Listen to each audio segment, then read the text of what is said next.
Ang mabuting balita mula sa langit sa araw na ito. Alleluia, Alleluia! Si Kristo ay nagtagumpay, nalupig ang kamatayan, nagningning ang pagkabuhay. Alleluia, Alleluia!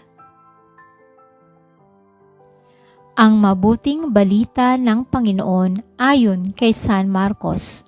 Pinupuri ka namin, Panginoong Hesukristo. Noong panahong iyon, umalis si Jesus at ang kanyang mga alagad at nagpunta sa tabi ng lawa. Sinundan siya ng maraming taong buhat sa Galilea.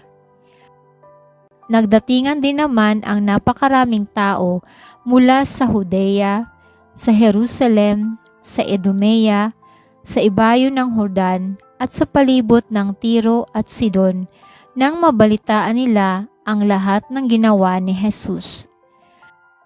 Nagpahanda si Jesus sa kanyang mga alagad ng isang bangkang magagamit niya upang hindi siya maipit ng mga taong dumaragsa.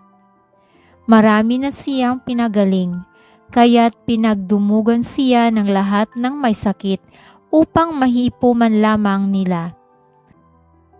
Bawat inaalihan ng masamang espiritu na makakita sa kanya ay nagpapatira pa sa harapan niya at sumisigaw, "Ikaw ang anak ng Diyos."